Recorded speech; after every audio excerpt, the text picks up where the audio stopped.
नमः ॐ विष्णुपादाय कृष्णप्रेष्ठाय भूतले श्रीमदे भक्तिवेदान्त स्वामिन् इति नामिने। नमस्ते सारस्वते देवे गौरवाणी प्रचारिणे निर्विशेषशून्यवादी पाश्चात्यदेशतारिणे। जय श्रीकृष्ण चैतन्य प्रभु नित्यानन्द श्री अद्वैत गदाधर श्रीवासादि गौरभक्तवृन्द। हरे कृष्ण कृष्ण कृष्ण हरे हरे, हरे राम राम राम हरे हरे। हरे कृष्ण कृष्ण कृष्ण हरे हरे, हरे राम राम राम हरे हरे।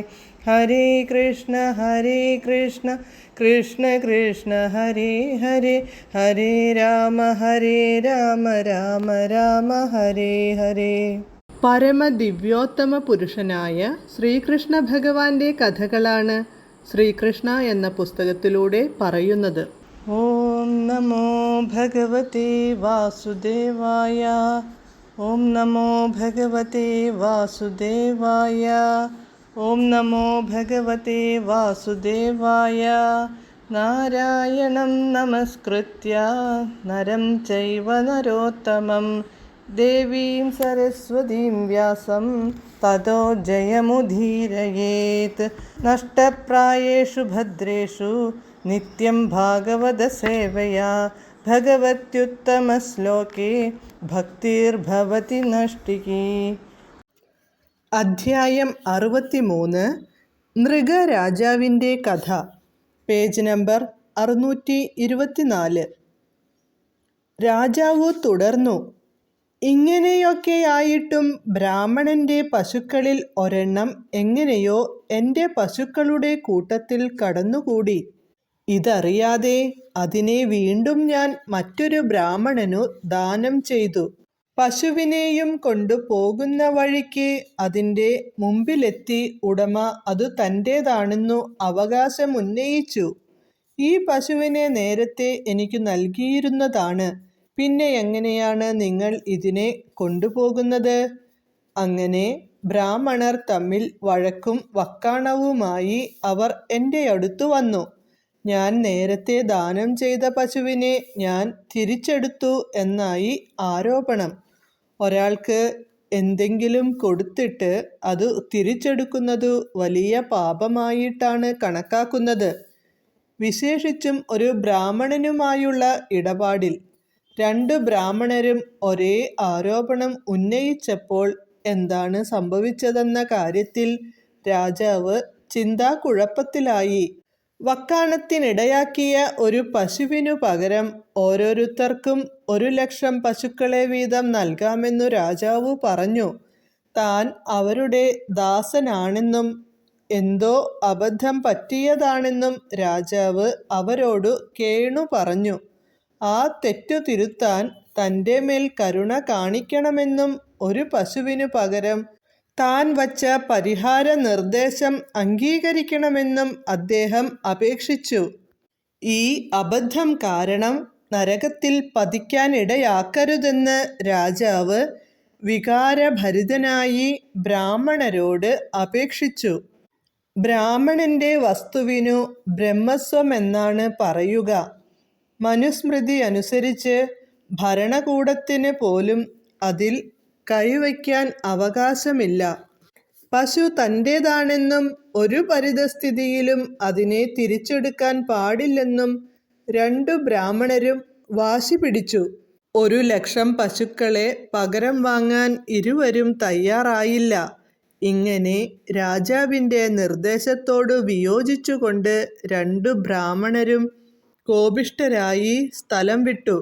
തങ്ങളുടെ നിയമാനുസൃതമായി സ്വത്ത് കയ്യേറിയെടുത്തതായി 2 പേരും കരുതി. ഇതൊക്കെ കഴിഞ്ഞ് രാജാവിന് സ്വന്തം ഭൗതികദേഹം ഉപേക്ഷിക്കാൻ കാലമെത്തിയപ്പോൾ അദ്ദേഹത്തെ മൃത്യുവിൻ്റെ അതിദേവതയായ യമരാജൻ്റെ മുമ്പിൽ കൊണ്ടുവന്നു. പുണ്യകർമ്മങ്ങളുടെയും ധാർമ്മിക വൃത്തികളുടെയും സദ്ഫലമാണോ ദുഷ്കർമ്മങ്ങളുടെ ഫലമാണോ ആദ്യം അനുഭവിക്കാൻ ആഗ്രഹിക്കുന്നതെന്നോ യമരാജൻ രാജാവിനോട് ചോദിച്ചു. അനേകം ദാനധർമ്മങ്ങളും ധാർമ്മിക വൃത്തികളും അനുഷ്ഠിച്ചിരിക്കുന്നതിനാൽ മൃഗരാജാവിൻ്റെ സുഖജീവിതത്തിൻ്റെ സീമ എത്രയെന്നറിയില്ലെന്നു സൂചിപ്പിക്കുകയും ചെയ്തു. രാജാവിൻ്റെ ഭൗതിക സുഖത്തിനു വാസ്തവത്തിൽ സീമയില്ലായിരുന്നു. എന്നാൽ ഈ സൂചനയുണ്ടായിരുന്നിട്ടും രാജാവ് അന്ധാളിച്ചുപോയി. ആദ്യം അധാർമികമായ കർമ്മങ്ങളുടെ ദുഷ്ഫലം അനുഭവിക്കാനും തുടർന്ന് പുണ്യകർമ്മങ്ങളുടെ ഫലം അനുഭവിക്കാനുമാണ് അദ്ദേഹം തീരുമാനിച്ചത്. അതിനാൽ ഉത്തരക്ഷണത്തിൽ തന്നെ യമരാജൻ അദ്ദേഹത്തെ ഒരു ഗൗളിയാക്കി മാറ്റുകയും ചെയ്തു. ഒരു വലിയ ഗൗളിയുടെ രൂപത്തിൽ മൃഗരാജാവ് ദീർഘകാലം ഒരു കിണറ്റിൽ കഴിഞ്ഞുകൂടി. അദ്ദേഹം ഭഗവാൻ കൃഷ്ണനോട് പറഞ്ഞു, ഈ അധപതിച്ച ജീവിതാവസ്ഥയിൽ ആയിരുന്നിട്ടും ഞാൻ വെറുതെ അങ്ങയെ ഓർത്തു. ഭഗവാനെ, എൻ്റെ സ്മരണ പരാജയപ്പെട്ടില്ല.